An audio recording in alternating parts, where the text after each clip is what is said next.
Sims Nation. It's time once again for Honest Reviews right here on the Positively Pat Sims YouTube channel. I am Positively Pat Sims, and we are live bringing you our honest review of the 1991 WWE Royal Rumble. And before we do these honest reviews, I get the opportunity to go in and revisit some of these movies, shows, events, or I'm seeing them live for the first time, and then I come immediately on the show. But getting to go back and watch the 1991 Royal Rumble was interesting.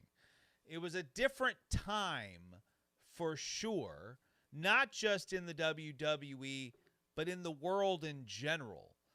And last week, we did an honest review. We did a lot of WWE honest reviews. So I was a little surprised when we got a viewer request to do the 1991 Royal Rumble. And, of course, I obliged because I love my viewers. I love my listeners on WANT when we do our main show. And but last week we did WrestleMania 6. And this is the Rumble that followed that particular WrestleMania, the WrestleMania 6, the 1990 SummerSlam, the 1990 Survivor Series, and then in January 19th of 1991 came the Royal Rumble from the Miami Arena in Miami, Florida, obviously. But at this point, I am, as a fan in 1991, fully invested in the WWE. As I mentioned last week, WrestleMania 6 was one of those events that completely changed my whole perception of wrestling. It made me a true fan for life. It was the first pay-per-view I watched from beginning to end, and from that point on, I have been a diehard WWE fan ever since. And as I've gotten older, I've grown to appreciate a lot of different wrestling styles and a lot of different companies. I've gotten into learning the history of wrestling through WCCW, the AWA, Mid-South, all those great territories, Crockett Promotions into WCW, all that fun stuff. So it's been a fun ride ever since. And there's a lot that we can cover about this 1991 Royal Rumble. But as an honest review show, we're only going to kind of skim the surface of those background elements. But some of them are very much we need to understand. And one of the big ones is, and I made a note of it here, Operation Desert Storm. For those of you who don't know, Operation Desert Storm was basically a war a war that we got into with Iraq and the Iraqi dictator Saddam Hussein. And there was a lot of talk about this kind of thing for months going on, and Saddam was enemy number one. And during that time, in the build-up to all of this, Sgt Slaughter was the turncoat, and he was turned into a heel character. And this heel character aligned himself with General Adnan, a legit man who could speak Iraqi, and they aligned themselves with Saddam Hussein in storyline, obviously. And that was a big deal and made a lot of headlines, a lot of waves, because Sgt Slaughter had just gotten through with his stint with G.I. Joe. So Slaughter went from being the all-American, the real American, Yo Joe, to the Iraqi sympathizer who was praising Saddam Hussein. And then just before this pay-per-view, the Iraq war starts. Operation Desert Storm gets underway, and it would affect all of WWE's business, as WWE seemed to go all in on it. and used real life and interwove it into their storylines, which is par for the course for professional wrestling. So in reality, for fans to explode and get on them for this, the thing you have to remember is some of wrestling's biggest stories and most popular matches came from things that we today would feel are outdated or insensitive, but you needed a bad guy and you needed a good guy. And in professional wrestling, it was always easy to make the bad guy a foreign bad guy, right? For a while, it was the Germans, the Japanese, you had the Russians, the Iranians, the Iron Sheik. Huge. And his battles with Sgt Slaughter before Slaughter became a G.I. Joe were absolutely epic. Now, before I go any further, folks, I got to clear up something that I know you're all dying to know and are really hoping I clear up for you. Yes, this is, in fact, Johnny 5 on my shirt. For those wondering, this is not, for those of you who are too young to know, this is not Wall-E. This is Johnny 5 from the 80s classic Short Circuit. All right. Because I've been a little more animated when I don't have something to do that involves my voice other than speaking to you guys on my shows, I got my water with me to help keep my throat nice and moist for you. So let's get into this 1991 Royal Rumble. We've already kind of got the background here of obviously that's going to play into things yet to come. All right, but this is basically what we got here on commentary for the Royal Rumble is Gorilla Monsoon and Rowdy Roddy Piper. I think a very underrated and forgotten commentary team. But Piper and Monsoon had also done one of my favorite pay-per-views of all time, the 1990 Survivor Series, which happened to also be the debut of my GOAT, The Undertaker. And I thought they did a fantastic job, and one of the great things was the passion that Piper brings to that commentary desk. And you got Gorilla that's doing the play-by-play and is always solid behind the desk. And then you got Piper, who gives you great emotion and great passion. And it's really a lot of fun listening to Piper and Monsoon. So here we go with match number 1. The Rockers getting in the ring with the Orient Express, and the Rockers defeat the Orient Express with Mr. Fuji via pinfall after Marty Jannetty pins Tanaka with a sunset flip. The Orient Express was Kato and Tanaka, not Akio. Paul Diamond, fun fact, is in fact Kato under the mask. And we're not going to spend too much time talking about who Paul Diamond is, so you can look that up whenever you feel like it.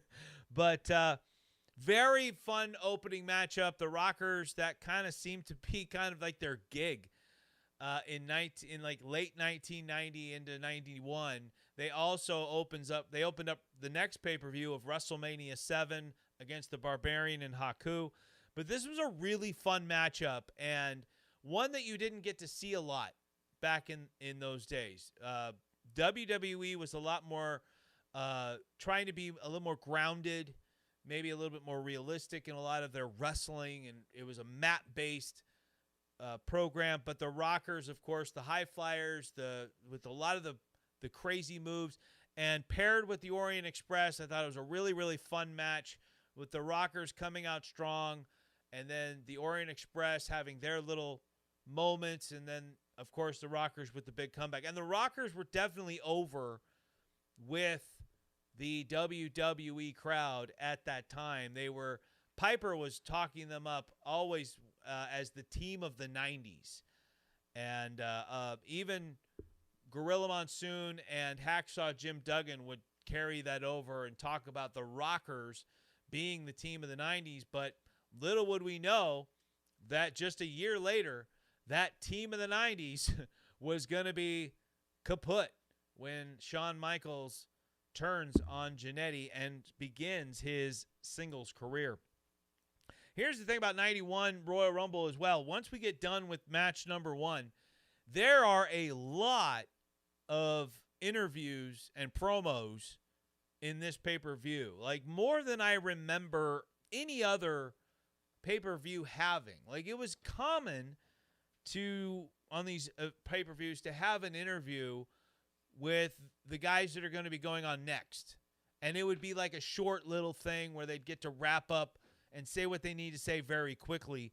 But here we were telling a few stories, and they were given a lot of time. One of those stories was the feud between the Macho King Randy Savage with Queen Sherry and the then WWE Champion, the Ultimate Warrior. And so we get an interview with the Macho King backstage, and then we go out to the arena with a segment with Mean Gene Okerlund, who interviews Queen Sherry, calling out the Ultimate Warrior. And the Ultimate Warrior comes out. Sherry's basically telling Warrior that he should give the Macho King a WWE Championship match, and getting down on her knees, begging Warrior, and Warrior says no. It is what it is, but Warrior, it's a reminder that Warrior was still very over with that crowd. And people want to talk a lot about whether Warrior was a good person to put the belt on, whether business suffered because Warrior was champ instead of Hogan. I don't know if any of that was Warrior's fault. Okay, Warrior was Warrior, and he didn't change who he was. He kept doing his thing, and people went crazy for him when he entered arenas. People lost their minds at things that he did. He was over. I think the decline in business during the early 90s was more the overall product itself. I don't think it's fair to blame Warrior for any of that. And the idea of WrestleMania 7 not being as big as 6 and 6 not being as big as 5, remember, Hogan headlined both 6 and 7. So to pin it all on Warrior, I don't think is fair. Now, behind the scenes, was Warrior the perfect choice? Was he a company guy? Was he making all of his appearances and stuff? I don't know. I know that he would be unreliable later in his career, but that's after a lot of things had soured between him and Vince and the WWE. And so anyway, that's just my 2 cents there. I think that a lot of people are playing that armchair quarterback, like, oh, I wouldn't have given it to Warrior. Warrior's the reason it started declining.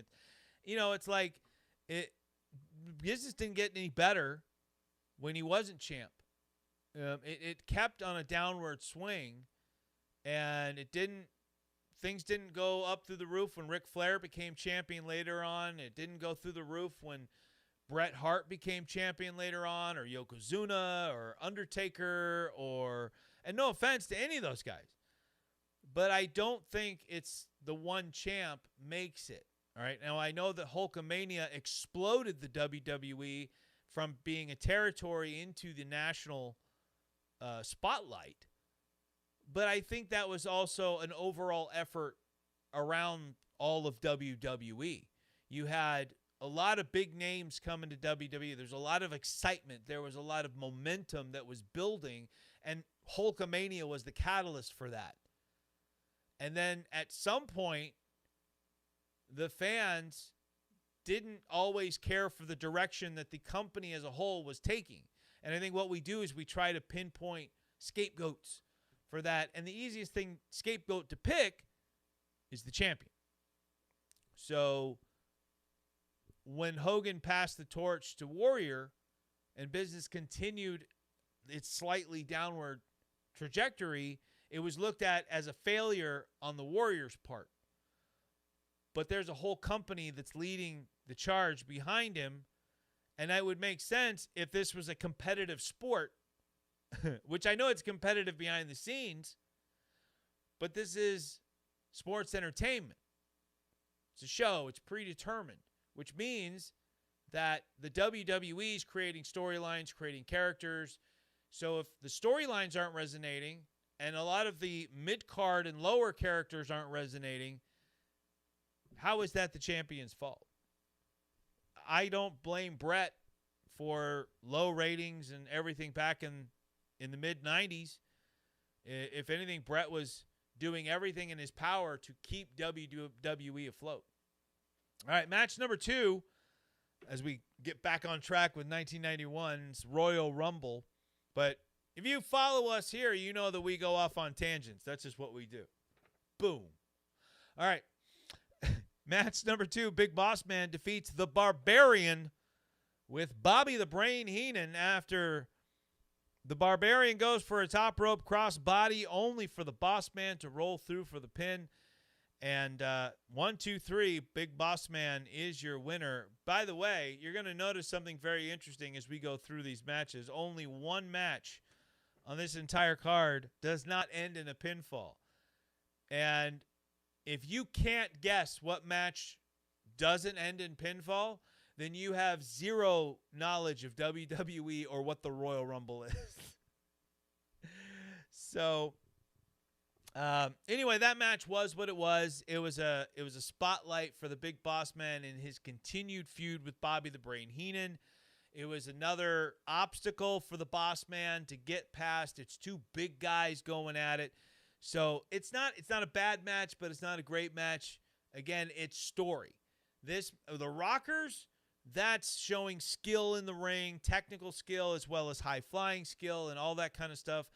And this was more of a rough 'em up match that's continuing to tell a story leading to the Big Boss Man getting to Bobby the Brain Heenan, going through the Heenan family. After that, we get another interview segment, but this time it is actually leading to the next match. So we have an interview with Sgt Slaughter and General Adnan.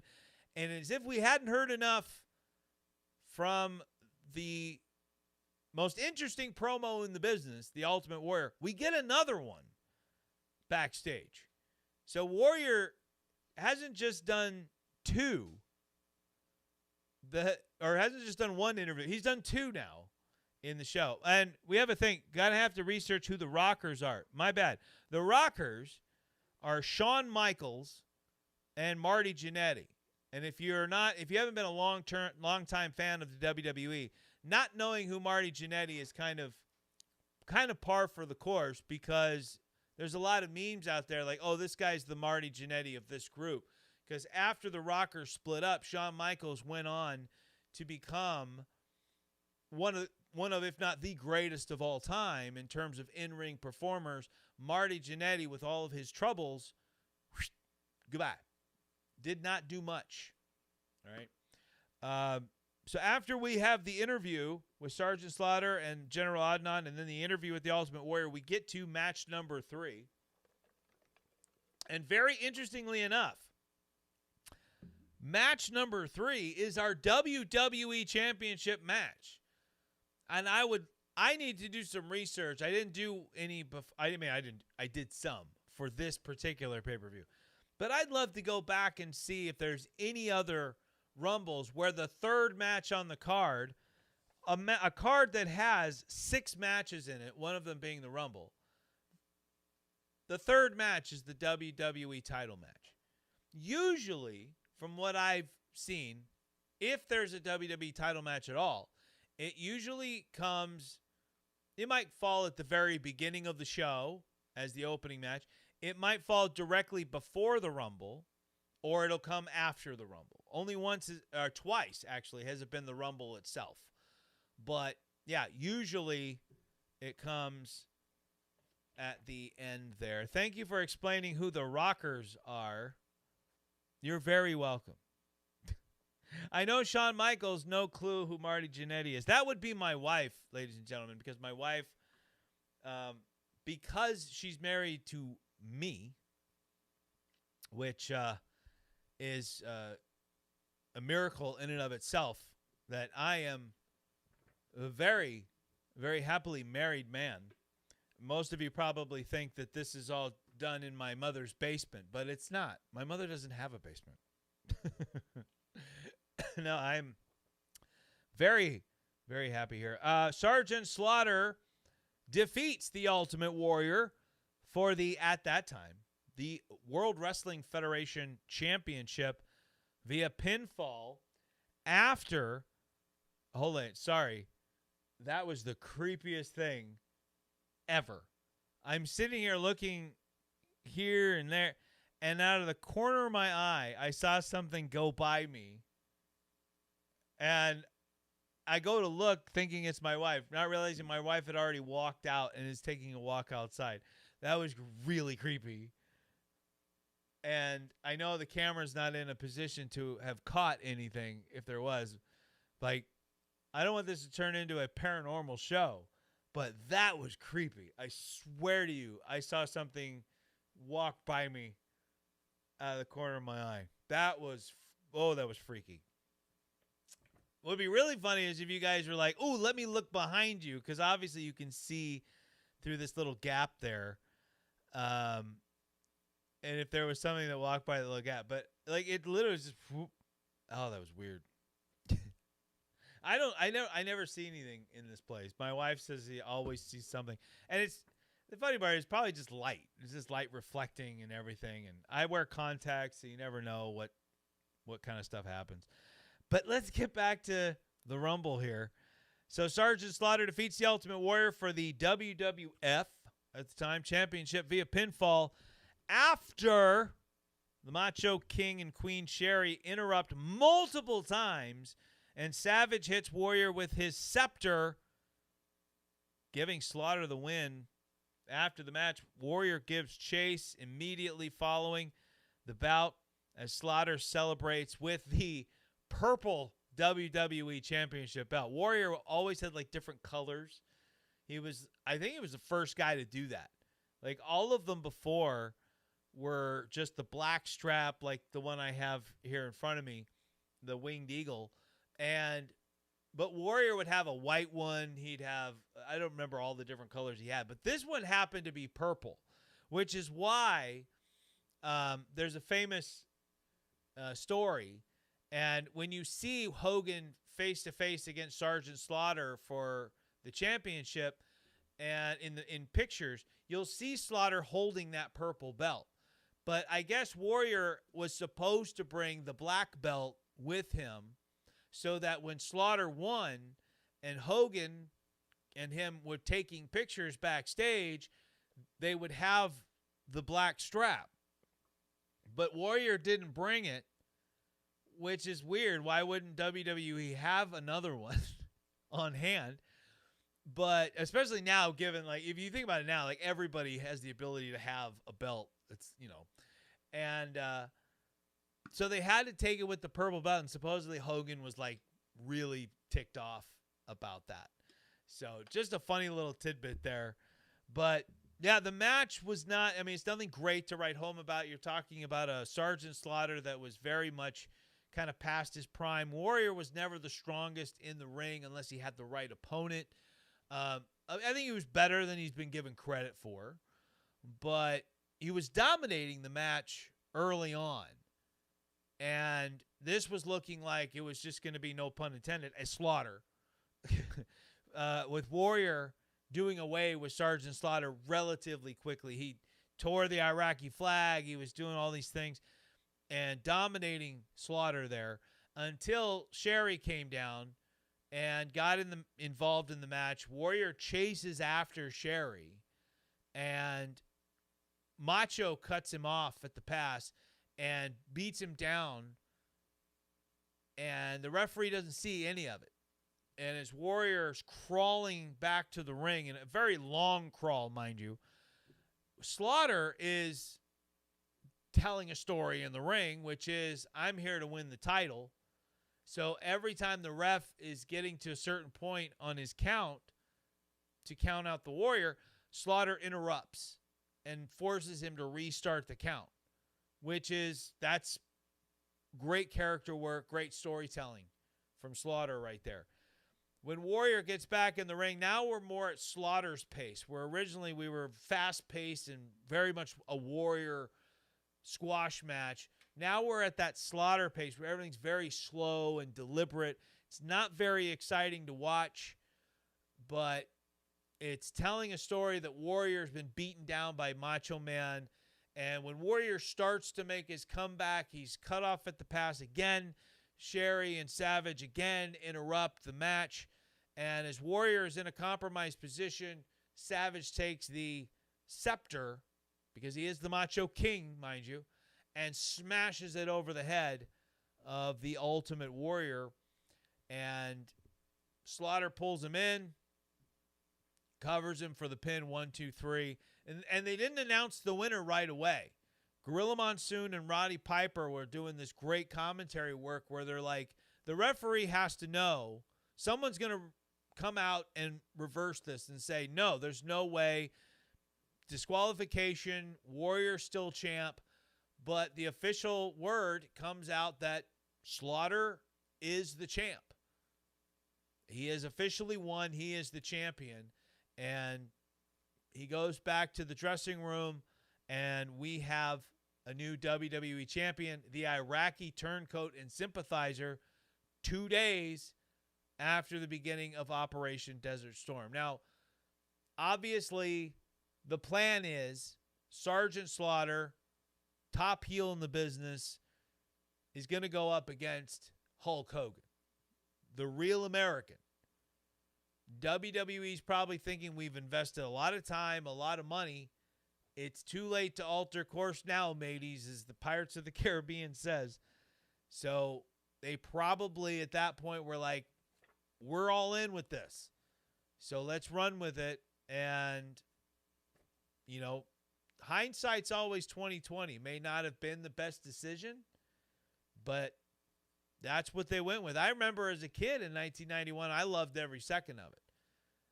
At that time, I would have been January of 91. I would have been 10 years old, and I loved it. I thought all of it was fantastic.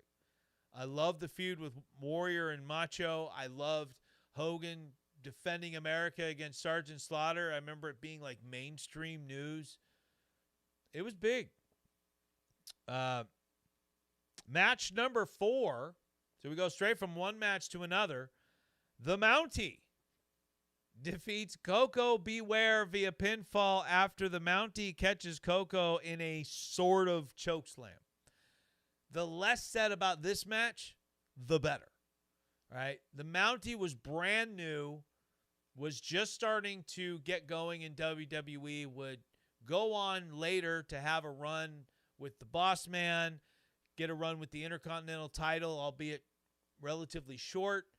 He was a great heel character, but it was kind of one of those, do we really need a Mountie character? Right? And eventually he would carry around like the cattle prod and he'd electrocute people. It was, but this is the early stages of that. And the match itself just wasn't anything really to write home about.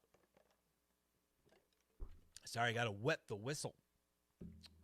So we're going to move on.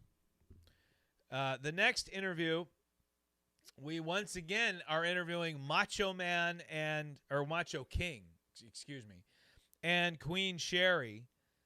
And so they're basically explaining themselves a little bit, but you hear Warrior outside trying to get in. And so Macho and Sherry run off when they hear Warrior outside the dressing room. So not a whole lot going on there, but then we get a little video package from the WWE of the fans showing their support for the troops. Now, there had been troops over in the Middle East for some time. I'm not saying that because if you go back and watch like the 1990 Survivor Series, they're talking about beaming that over to the men and women in our armed forces and stuff like that. So that kind of thing was happening. But Operation Desert Storm was a specific point in the conflict, which basically took us to war. And that's why The broadcast included pre-taped comments from fans outside the arena. I'm just talking about this. But safe return from the Middle East and announced Hogan would tour military bases across the country to support the troops. Yeah. But yes, they did announce that during the show. I remember hearing about that Hogan was going to be going over there. I mean, again, this Hogan is being portrayed not just as the hero of the WWE and the ultimate babyface in WWE, but he's also being promoted as the ultimate American. And nowadays, you promote someone as an ultimate American, you're basically alienated. I'll learn to talk, people. Don't worry. It'll happen. You're alienating a large part of your audience because now WWE is international. And so you put somebody as the ultimate American, and even people in America will boo you. Like it's just crazy how far we've gone in all of this. So it's crazy. But in 1991, that was big. It was huge. I loved it. After the video of the fans giving their support to the troops, we get several pre-taped promos before the Rumble. Now, this was commonplace before the Rumble. They would let guys come on and do these very quick promos. Just boom, boom, boom. And in this case, they're not just making their cases for winning the Rumble, but some of them are continuing to further storylines, such as Jake the Snake Roberts, continuing his feud with the model Rick Martel, Earthquake, who's after Hogan, Greg Valentine, who's there, Texas Tornado, Kerry Von Erich, whose best days in the WWE are already kind of behind him. When he was the Intercontinental Champion, when he defeated Mr. Perfect. The Legion of Doom. The Undertaker, who still had Brother Love as his manager, which, going back, that feels so weird. Like, to see The Undertaker with anyone other than Paul Bearer as his manager is really, really weird to see, especially Brother Love. It just looked off. At the time, I do remember it making sense. The one Undertaker, dark, menacing. And on the other hand, Brother Love wearing white, not menacing at all.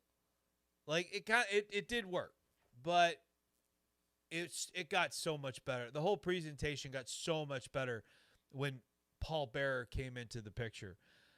You had Jim Duggan, Rick the Model Martel, who, again, was feuding with Jake the Snake Roberts, the British Bulldog, Mr. Perfect, and the man who orchestrated the return of Hulk Hogan after being taken out by Earthquake in storyline, the Mighty Tugboat. And if you don't know who Tugboat is, do your homework, people. But you might want to look up the Shockmaster in WCW, one of the worst characters ever. And the funniest introduction of any character ever. The Shockmaster and Tugboat are the same guy. But after those flurry of promos, we now get an interview, another talking segment, which must have been so exciting for the crowd. All the breaks in the action. With an interview with Ted DiBiase and Virgil. And very interestingly here, there's a very famous kind of urban legend that Virgil, Vince McMahon named him that as a rib on Dusty Rhodes, whose real name is Virgil. His real first name is Virgil. And now the $1 Million Man and Virgil are set to take on Dusty Rhodes and his son Dustin. And wondering who Dustin Rhodes is? Well, he would go on to find a lot of fame as Gold Dust. So there you go. This Rumble sounds pretty amazing I'll watch it later, and if my vote changes, I'll let you know. She's voting a full 10. Wow. Way to spoil that. Yeah, that's what I do. All right. And this would be Dusty Rhodes' last match in the WWE. He had what I think you can't really argue a successful run in WWE. He was basically brought in because he was really frustrated in WCW. He was taken out of his position there of running the company, and Dusty Rhodes and Goldfist, you mean Gold Dust, are the same person? No. Dusty Rhodes is the father of Dustin Rhodes and Cody Rhodes. Dustin Rhodes is Cody Rhodes' half-brother. And Dustin would go on to become Goldust. And Cody Rhodes is currently the main man, the quarterback of the WWE. Dusty passed away a few years ago. So, yeah, Goldust. So, Dusty was the American Dream, Dusty Rhodes. Cody is the American Nightmare. Actually, fun fact, Dustin Rhodes was the American Nightmare first. And I guess Cody, before taking on the moniker, did, in fact, go to Dustin to get his brother's permission before going on a tear as the American Nightmare. So, fun little fact there. But match number 5, the $1 Million Man, Ted DiBiase and Virgil defeat Dusty and Dustin Rhodes via pinfall after Dusty missed an avalanche in the corner and was rolled up by DiBiase for the win. Now, the story here in this match is kind of twofold. You had Dusty and his son Dustin on one side, and any time Dustin was put in jeopardy in any way, Dusty was always like showing a lot of emotion and was always like concerned about his son. So a lot of the loss was played off as Dusty was more concerned with his son than he was the match. And on the other side, you had this tension bubbling up between the $1 Million Man and his bodyguard Virgil that he would always kind of mistreated over the years and made him do things that were kind of, unsavory or gross or something like that. And at one point, Virgil makes a mistake in the match. After the match, $1 Million Man calls him out, berates him, and you think, oh, this is it. Virgil throws down the $1 Million Championship. $1 Million Man gets on him, calls him out again. Virgil picks up the belt and then wails the $1 Million Man with it, and thus creating a new babyface character in Virgil, starting a storyline that's going to lead into WrestleMania of Virgil versus the $1 Million Man, and Piper would kind of get in the corner of Virgil, and it was a great story. And a lot of this Rumble really was just telling stories that were going to build us into WrestleMania. The Rumble never felt like a standalone thing. This Rumble especially didn't feel like something that was a culmination of anything. A lot of Rumbles will be that. A lot of Rumbles, though it's always been looked at as the beginning of the road to WrestleMania, you'll get the ending of feuds. You'll get the final nail in the coffin of a rivalry, and then they start telling the story of WrestleMania from there on out. This Rumble was basically, it felt like it was just a stop in the road before we get to WrestleMania, which that year they announced was supposed to be at the LA Memorial Coliseum, which would have housed over 100,000 people. And whatever you want to believe why the ticket sales didn't work out, or whatever you want to believe as to why they didn't go through with doing it, whether it was security concerns, ticket sales, whatever the case may be, it didn't go. It didn't happen. And they moved it to the LA Sports Arena, where instead of having 100,000 people, they had 18,000 people. So it was a much different atmosphere than they were expecting.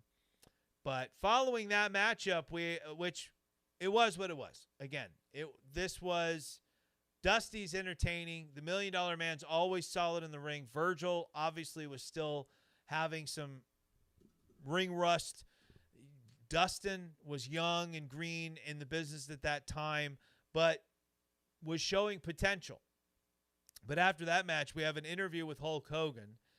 And if you don't know by now, essentially, if Hogan's in the Rumble, it's Hogan's to win. And it's Hogan's to lose. And this is obviously, again, this is a part of telling a story. This is really where you can pinpoint, oh, WWE's a male soap opera, right? This was not presented as the playoffs building to the World Series. This was just like another regular season game. It was just a blip on the radar leading to WrestleMania. So this was reminding you how big Hogan is, how over Hogan is, how much you should be cheering Hogan, because Hogan is a real American. And Hogan's going to dedicate his match and his Rumble appearance to the troops, and he's going to call out Saddam Hussein and blah, blah, blah, blah, blah. So ending off everything leading into the Rumble match with Hogan was essentially like giving fans a spoiler, if you really kind of look at it. I mean, I don't know anybody that thought Hogan wasn't walking away with this one. And that does kind of take the Rumble score that I'm going to give this thing later down a notch or two. Because sometimes when the outcome is, they go with the obvious outcome or the anticipated outcome, it works. In this sense, we already know Hogan and Slaughter are on a collision course at WrestleMania. So kind of where's the harm in letting somebody else take that Rumble victory, establishing and creating a new star that way, and still having an out for Hogan? You know, why not have Slaughter come out and screw Hogan out of a Rumble victory? We did see, though, some pretty good stories being told in the Rumble, so there's some forgiveness there in those points lost. There's some good action in here, especially for a 1991 Rumble. But one of my biggest pet peeves about these Rumbles is also the inclusion of a lot of tag team guys, which no one ever realistically thinks a tag team guy is going to win the Rumble.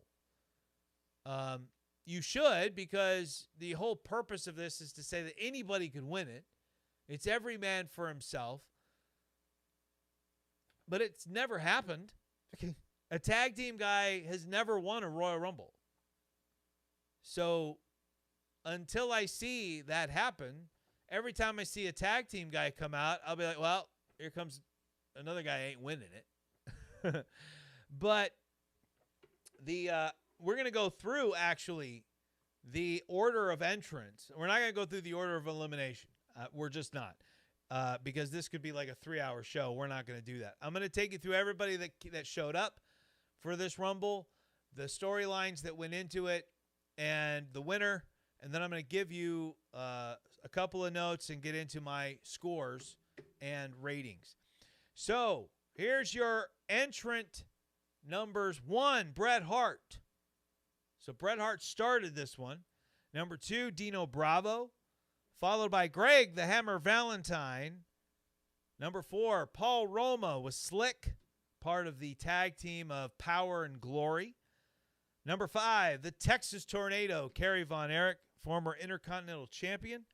Number 6, the model Rick Martel, who is currently feuding with Jake the Snake Roberts. That would continue here before Survivor Series. The model blinded Jake by spraying him in the eyes with his arrogance, which is the mist, his perfume, whatever it was that he sprayed out of a pesticide can. It was really weird. But he would come to the ring spraying this thing. I always wondered if it really had a fragrance to it. I've never heard anybody talking about whether they could smell a fragrance when around ringside when he would spray that thing. Number 7, Saba Simba, who is Tony Atlas. But they just dressed him in African garb and sent him out there as Saba Simba. Number 8, Bushwhacker Butch, who fared much better than Luke later in the show. Then number 9, Jake the Snake Roberts, coming out for one purpose, and that's to continue his feud with the model leading into WrestleMania 7 and their infamous blindfold match. You have number 10, Hercules, the other half of Power and Glory. Number 11, Tito Santana. Number 12, The Undertaker with Brother Love. Number 13, the original Phenom, the Superfly, Jimmy Snuka. Number 14, the British Bulldog, the man who you could say pound for pound, perhaps the strongest guy in WWE, but that's debatable because there were a lot of big, strong guys back in the 90s. Number 15, Demolition Smash with Mr. Fuji. Number 16, Hawk from Legion of Doom. Number 17, interesting one here, Shane Douglas. Shane Douglas, a young guy coming into the 1991 Royal Rumble. Shane, very well known as being the first ECW champion. When he wins the NWA title, throws it down and announces himself as the first ECW champion, really kicking off Paul Heyman's promotion there. Next up, number 18, no one. That's right, no one came out for number 18. And I'll tell you who number 18 was. If you have an idea of who number 18 was that didn't show up, let me know in the live chat. And I'll see if you're right when we get to the end here. Number 19 from Legion of Doom, Animal. Number 20, Demolition Crush, my least favorite member of Demolition. This was when Axe was not doing real well health-wise, was phased out of Demolition and the WWE, and Crush was basically brought in to take his place, and they did the three-man thing for a little bit, and then Axe was axed, and it became Smash and Crush. And then after that died a slow, painful death, Crush would have a singles career and a pretty long career, and Smash would become the Repo Man. All right, number 21, Hacksaw Jim Duggan. Ho! Number 22, Earthquake with the Mouth of the South, Jimmy Hart. Number 23, Mr. Perfect with Bobby the Brain Heenan. Number 24, Hulk Hogan. Number 25, Haku. Number 26, Jim the Anvil Neidhart. Number 27, Bushwhacker Luke, who at that time set a long-standing record for the fastest elimination. Essentially, Luke did his little bushwhacker thing down to the ring, got in the ring, Earthquake grabbed him, immediately walked him to the other side and threw him over. And Luke just kept doing his bushwhacker walk and left. It was a funny moment. I loved it. It was awesome. I still got a kick out of it when I rewatched it the other day. Number 28, Brian Knobbs, the only person from the Nasty Boys in the Rumble. Sags was not a part of this match. Number 29, the gigantic Warlord.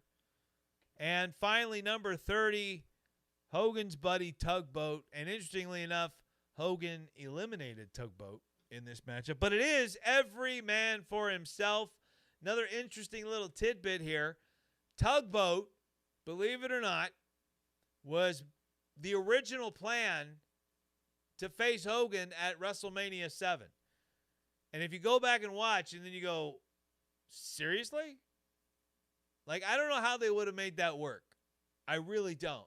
especially if it was like a main event thing. I don't know if that would have worked because Tugboat looked ridiculous. He wore the red and white striped shirt. He wore the little Tugboat white hat. They would have had to completely change the character. He couldn't be Tugboat. You can't call him Tugboat.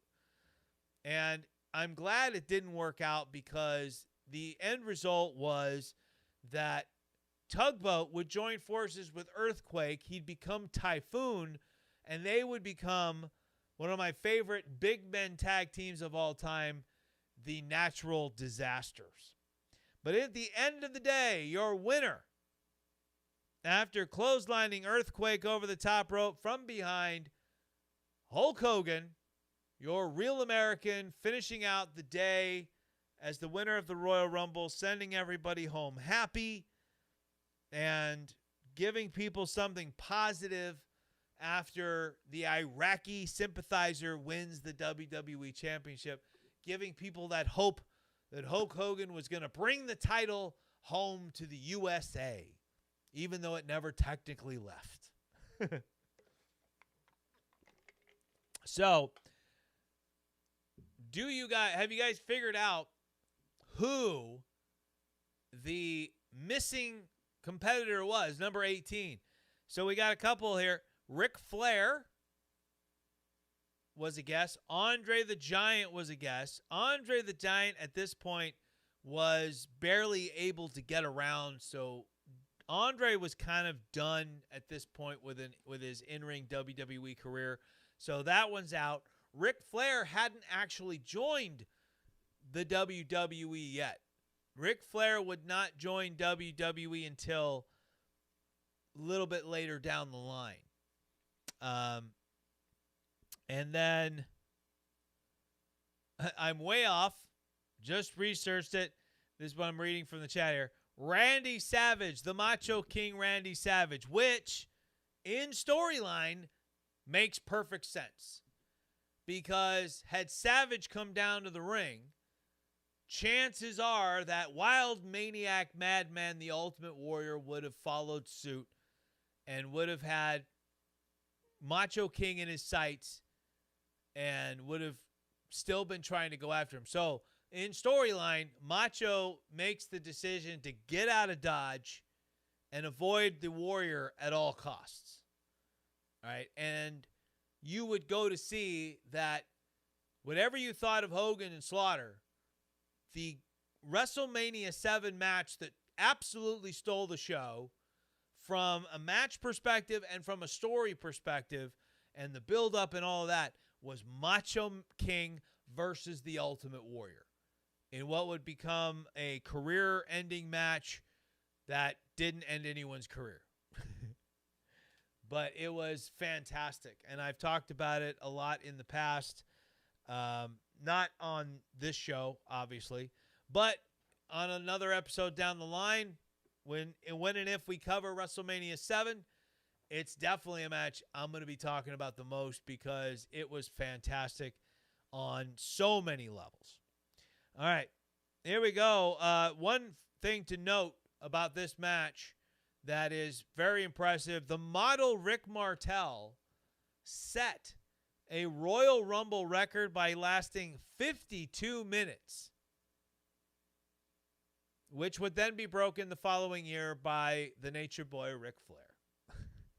So, congratulations to the model for having a record and losing it the following year.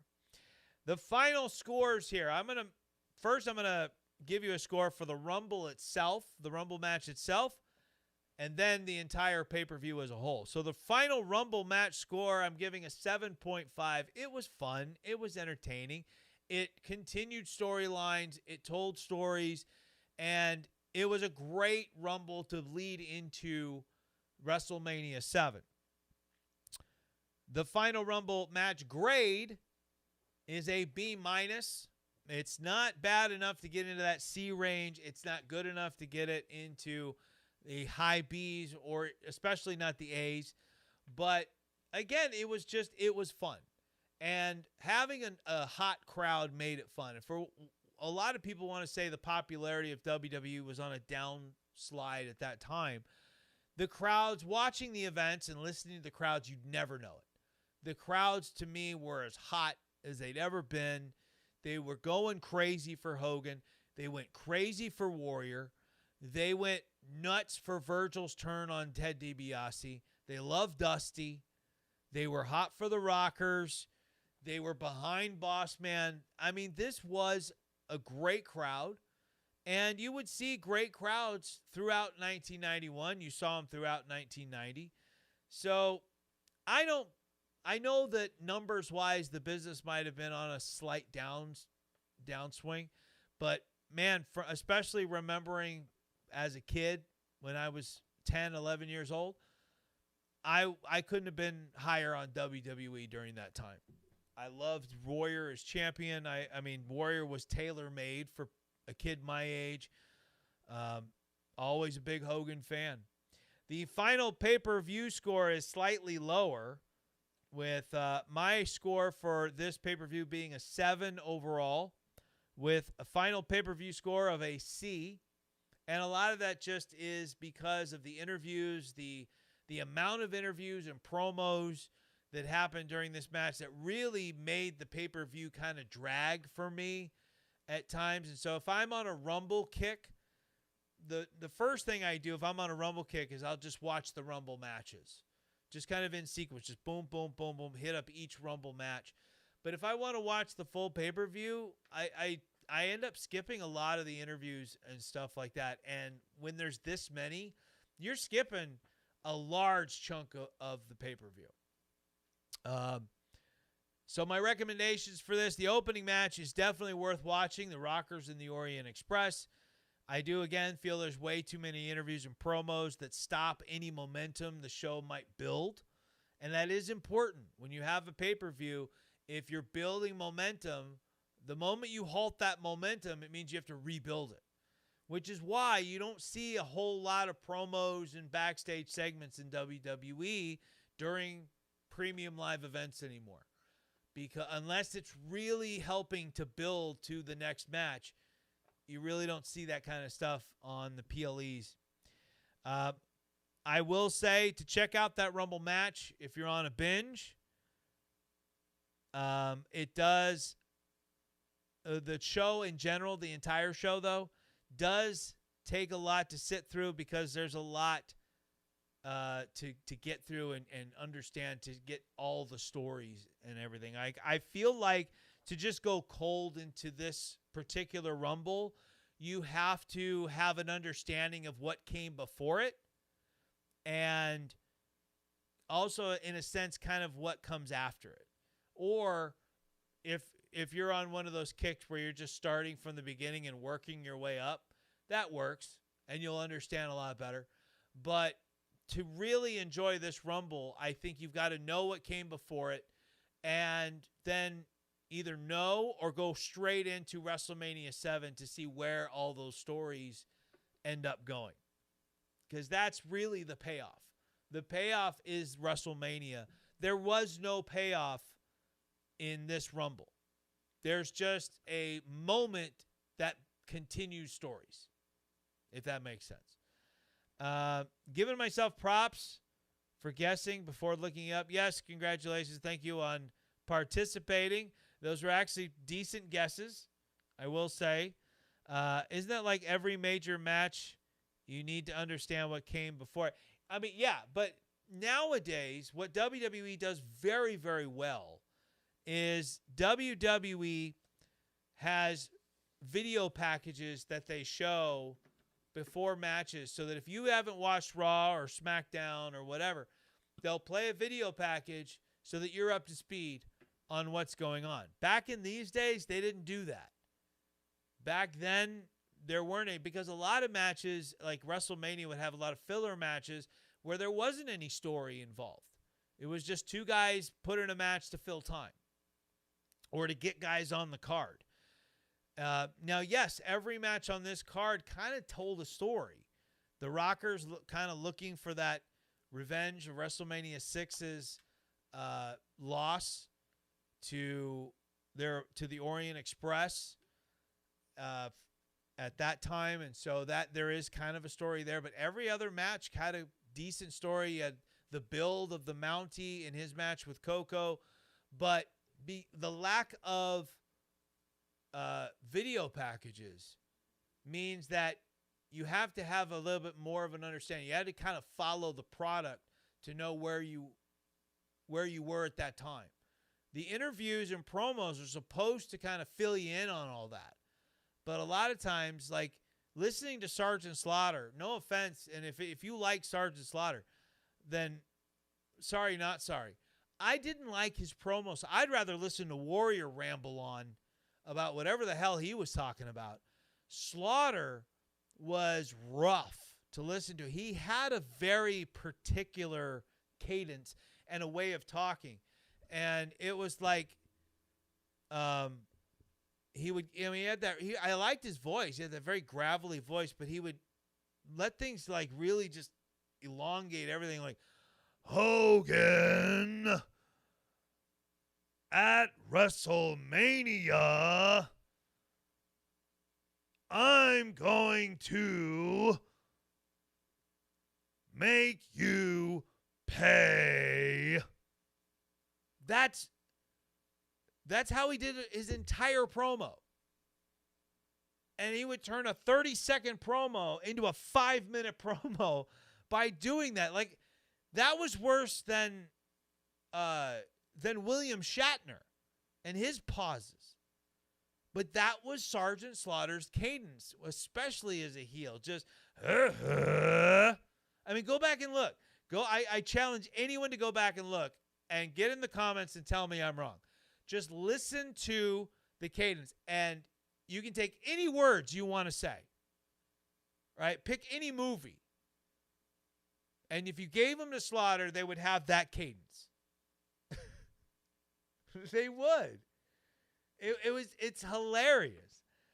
Oh, man. Like, I don't know. I'm trying to think, like, why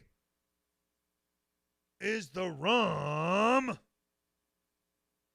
always gone? That's how Slaughter would have said that line. If Slaughter were Jack Sparrow, that's how he would have said the line. But I love Slaughter and G.I. Joe. Never a big fan of him. Never a big fan of his promo skills once he came back, or his pacing in the ring, and it very tedious to watch sometimes in the ring. I respect Slaughter, and I love the stuff he did to help professional wrestling back in the day. I loved his dedication to the character. But yeah, my wife says she'll take my word for it. Not risking watching them, like, it already bothers me. You need to stop. Well, I do, because it hurts. I don't have a naturally gravelly voice like that. But if you do decide to watch the 1991 Royal Rumble after listening to me go on about it, and you want to see it for yourself, you're gonna have to hear it multiple times, because he does 2 interviews in this pay-per-view. Not 1, 2. 1 before and 1 after. So prepare yourself. All right, guys. So that's it for the 1991 WWE Royal Rumble. Don't forget, guys, tomorrow, Saturday, August 9th, which would have been my biological father's birthday. Go figure. Is going to be our main Positively Pat Sims show. That's the big one. That's our 4-hour show from 6 to 10 a.m. Pacific Standard Time, 9 a.m. to 1 p.m. Eastern Standard Time. And it's going to air right here on YouTube, as well as audio-wise on WANT Radio, which you can listen to via Live 365. And we're going to be talking about the Pirates of the Caribbean movie series. So we're going to be talking a lot about this guy right here, the one and only, hashtag Team Johnny Depp, Captain Jack Sparrow.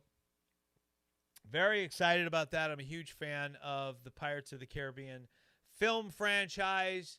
We'll talk a little bit about the ride as well that started it all at Disneyland. And then at 4 o'clock Pacific Standard Time, 7 o'clock Eastern, we have another honest review for you guys. And it's going to be Happy Gilmore 2. That's right. We're going to cover the long-awaited sequel that went straight to Netflix. We'll talk about whether that was a good decision, whether it should have gotten a theatrical release. Well, was it worth the wait, first and foremost?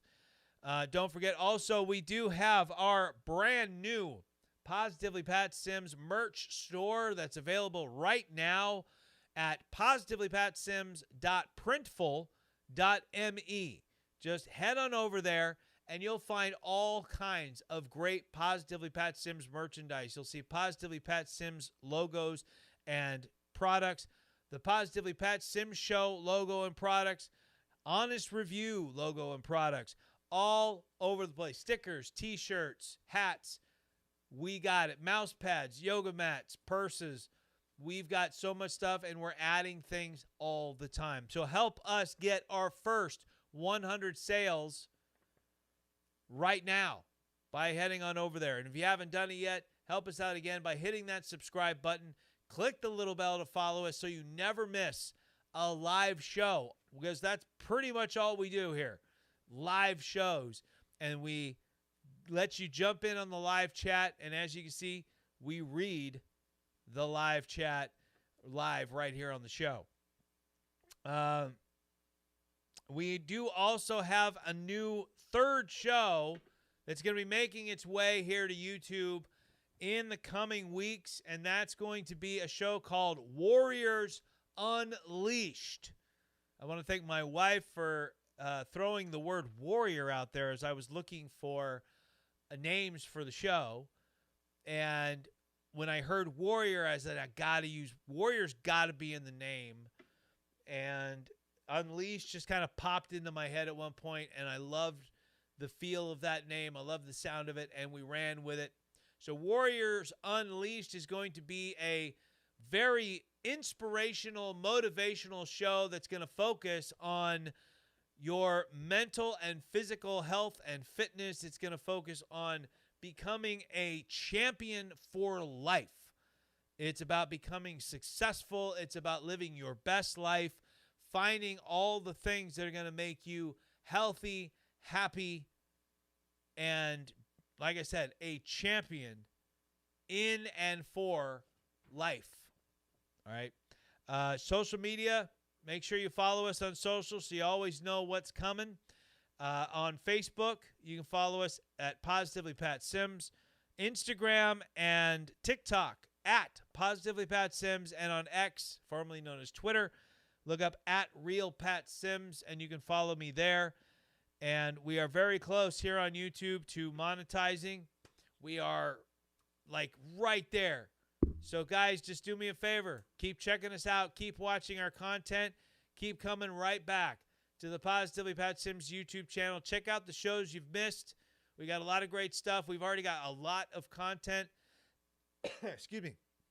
From honest reviews from The Exorcist to Superman to Fantastic Four to WWE events. And we've got our main Positively Pat Sims show covering all kinds of topics. And it's so much fun to come here and be on these shows and do these for you guys, my Sims Nation. I appreciate each and every one of you. Don't miss out tomorrow, as my wife and my good buddy Ashton Harris are going to be jumping on the program as we talk about the Pirates of the Caribbean. So I'll see you guys tomorrow. So don't forget what I always say. Take it easy, folks. And if it's easy, you know what to do. Take it twice. So long, everybody. We'll see you tomorrow morning, bright and early.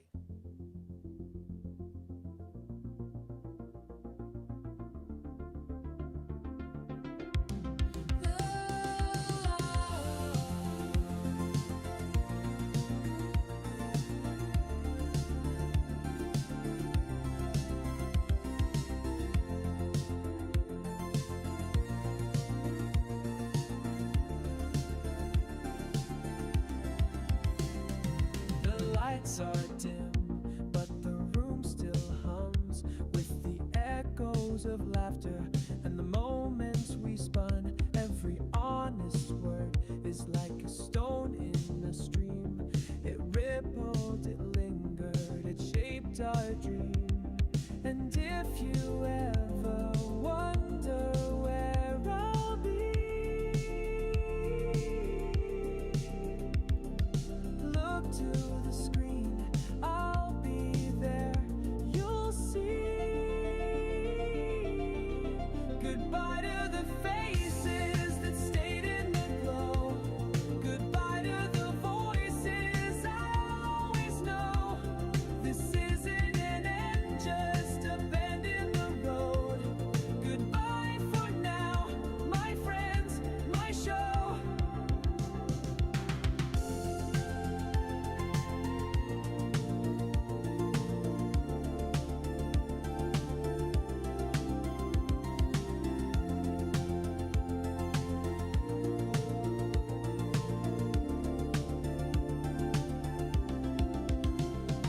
The cameras rolled and the stories grew.